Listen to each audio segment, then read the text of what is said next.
this afternoon's top stories. The Department of Labor seeks to better serve the public. Firearms are stolen from licensed owners in Guyana, and the U.S. and Philippine forces hold joint military drills. Hello and welcome to the ZIZ Midday Newscast. Today is Tuesday, the 4th of October. I am Shaira Flanders. Nationally, members of staff at the Department of Labor will be in a better position to assist the public following a series of training sessions to upgrade their skills and knowledge in the field. Enhancing the capacity of the labor officers and the clerical staff is a goal of the Acting Commissioner of Labor, Shernell James. Since assuming the leadership post in March of 2016, Ms. James conducted a SWOT analysis of the department, focusing on strengths, weaknesses, threats, and opportunities. Based on the assessment, she has organized internal training to cover the topic of labor administration.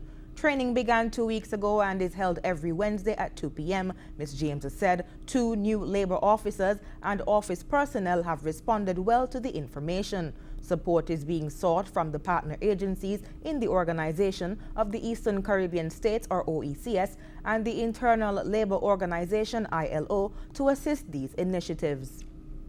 Cabinet Secretary Josephine Huggins encouraged over 60 People Employment Program, or PEP graduates, to apply what they have learned to their lives, which would benefit them, persons closest to them, and the Federation of St. Kitts and Nevis on a whole. She made the statement while speaking on behalf of Prime Minister Dr. the Honorable Timothy Harris at the PEP Graduation Ceremony held on Friday. As you embark on your respective careers, the time you spent in preparation to bring you to this moment would have been well spent if you apply the knowledge, the expertise, the tutelage, and the training imparted to you as you now go out into the real world of work.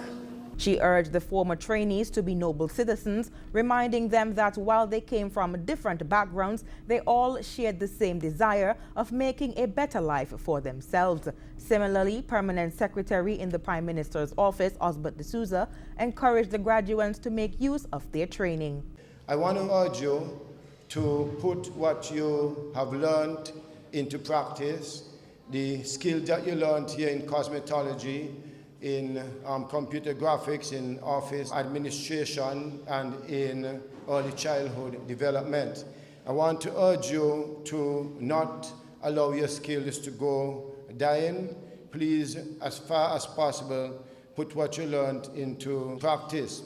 Mr. D'Souza encouraged the graduates to apply for funding at agencies such as the Foundation for National Development, or FND, the St. Kitts Cooperative Credit Union, the Development Bank of St. Kitts and Nevis, particularly if they wanted to become entrepreneurs and own their own businesses. He thanked all facilitators, including those for Cosmetology Office Administration, Early Childhood Development, and the coordinator of the Technical and Vocational Education Training, or TVET, for their work and dedication. The former trainees received a certification in cosmetology, office administration, electricity, computer graphics, and early childhood education training, among other areas. The high level of exposure provided at the 26th edition of the Monaco Yacht Show has been lauded by the Federation's attendees.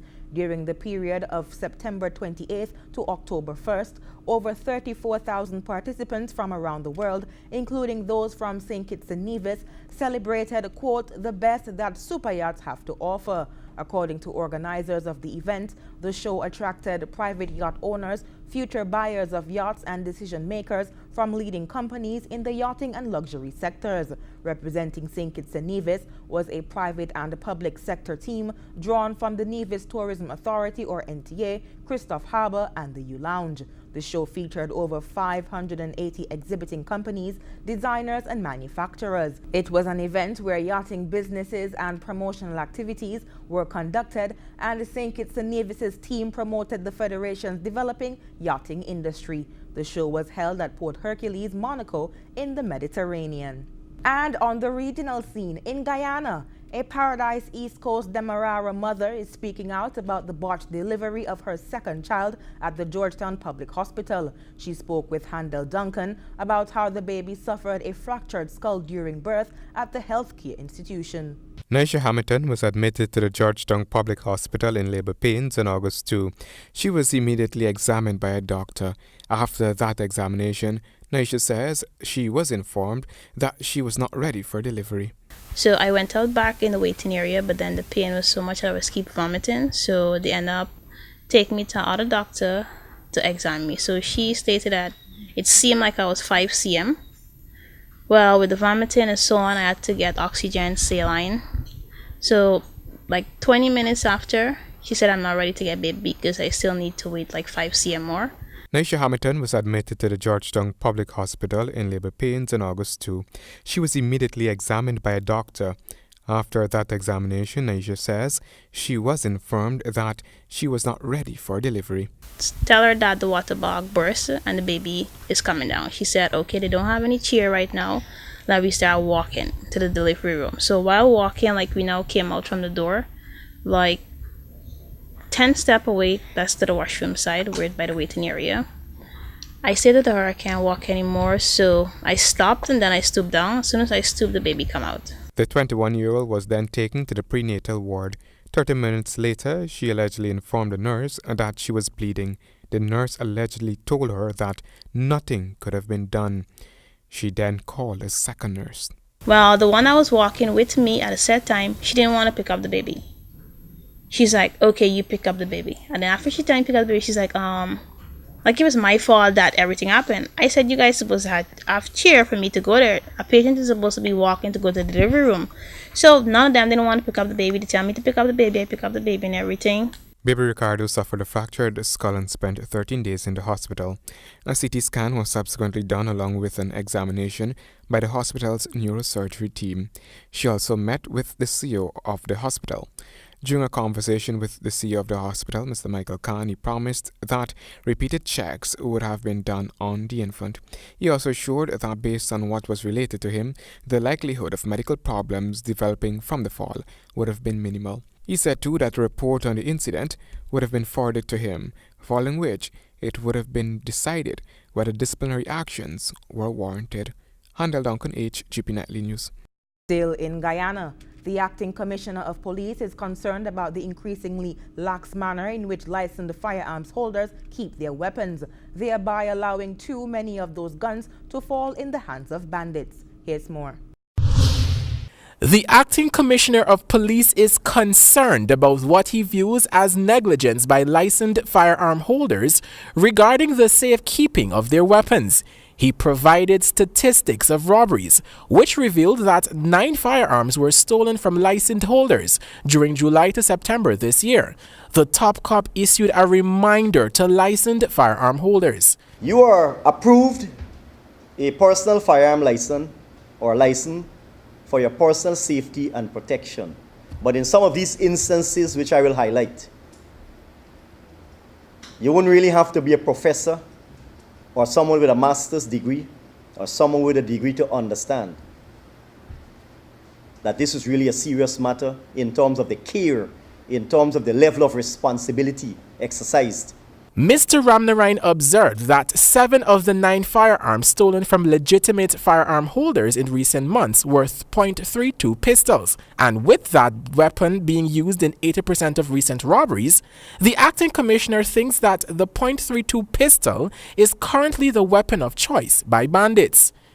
That is a big hue and cry in this country for personal firearm licenses, and yet these 9 instances, these are just a few within recent times. This is the level of responsibility we have exhibited. This is the behavior we have. And you'll understand how worse it is when I begin to disclose some other things just now. The other one, the owner is overseas. The firearm is at home. The wife is not at home. This is at West Demerara. There's a break and enter and larceny. The firearm is taken in the process. He didn't lodge it at the police station as the instructions say on the license. He further noted that the laxity with which licensed firearm owners keep their weapons contributes negatively to the fight against crime in Guyana. That the irresponsible behavior of persons who are expected to display a very high degree or level of personal discipline, particularly that they have permission to own and use a firearm, contributes not only to the challenges that police officers face, but contributes to the general endangerment of the society. Just recently, Minister of Public Security Kemraj Georgetown expressed grave concerns over recent crimes involving licensed firearms. He used the occasion to announce that the government will move to have gun licenses renewed annually. Javon Vickery, HGP Nightly News. And on the international scene, Philippine and U.S. armed forces have begun military exercises despite a warning from the Philippine President, Rodrigo Duterte, to scrap the annual drills. According to Duterte, this continuing joint military drills will help draw his country closer to China. This worries many given the continuing popularity of close ties with the U.S. Al Jazeera's Rob McBride reports from Manila. The opening ceremony for these drills was typically upbeat. Generals from both forces stating their closeness in speeches that could have been directed at Duterte himself. The inspiration for an exercise like this is our mutual commitment to our relationship as friends and allies. Duterte says scrapping joint military exercises will help draw his country closer to China. That worries many, given the continuing popularity of close ties with the US. I hope he sees it that way, that moving towards China, Russia, or whoever will in fact provide us what we need as a people and as a nation. Does not mean moving away from our allies. Apart from the military training, these exercises also aim to prepare the two forces for humanitarian operations, assistance that is becoming increasingly important in the disaster-prone Philippines. In disasters like Typhoon Haiyan in 2013, thousands of US troops were deployed along with their Filipino counterparts. And military cooperation is enshrined in several alliances and treaties. Retired General Eduardo Oban helped oversee one of those agreements. The more important thing here is we keep coordinating, we keep communicating, we keep concept of operations rolling. That seems to be diplomatic speak for the two militaries retaining close ties. And the Hungarian Prime Minister Viktor Orban says he'll amend the constitution to ensure the EU cannot settle refugees in the country. Sunday's referendum on the issue was declared legally void due to low voter turnout, but an overwhelming majority of those who voted were opposed to taking in refugees. Al Jazeera's Lawrence Lee reports from Budapest. So what now? Viktor Orban may have lost the battle to get a majority of his people supporting his campaign against the refugees, but he claims to be winning the war in that most people who did vote voted with him. Accordingly, his party, which dominates parliament, will change the constitution. Hungary will officially withdraw from the refugee quota system, perhaps within days. 3.2 million people backed the government's initiative at the last referendum, which is a huge majority. And 2 years ago, 2014, 2.2 million votes were enough to get a constitutional mandate.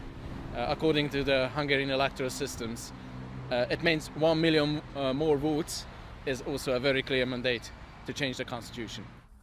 What does it mean for the refugees stuck in misery at the border with Serbia? Even if Hungary wasn't going to change its laws, precisely nothing will improve. The allegations of human rights abuses will surely continue into the winter. We now have a situation where Brussels hasn't really voiced an opinion on neither the campaign that was going on here for several months, and certainly not regarding the border abuses that we've been documenting since May. So that's something that we are pushing Brussels to take up very seriously and to certainly address the Hungarian government with these things and demand an explanation. And what of Hungary's relationship with the European Union and the Commission, which demands member states comply with humanitarian obligations or face financial penalties? The rift widens again. the referendum related to future decisions to be taken. The decision-making process agreed to by all EU member states and enshrined in the treaties in any case remains the same. What is part of the community law, what is part of the acquis, is an obligation that is there to be applied. Of course, none of these criticisms mean anything to Prime Minister Orban.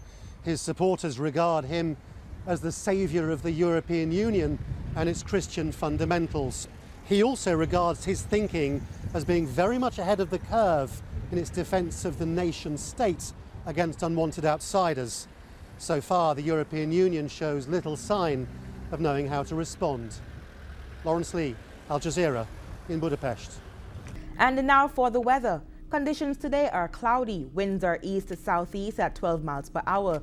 Seas are moderate with heights less than 5 feet. The weather today will be mostly cloudy with a moderate chance of rain. Tonight will be mostly cloudy with a slight chance of rain. Sunset today will be at 5:57 p.m. and the sunrise tomorrow will be at 6:02 a.m. That brings us to the end of the ZIZ Midday Newscast.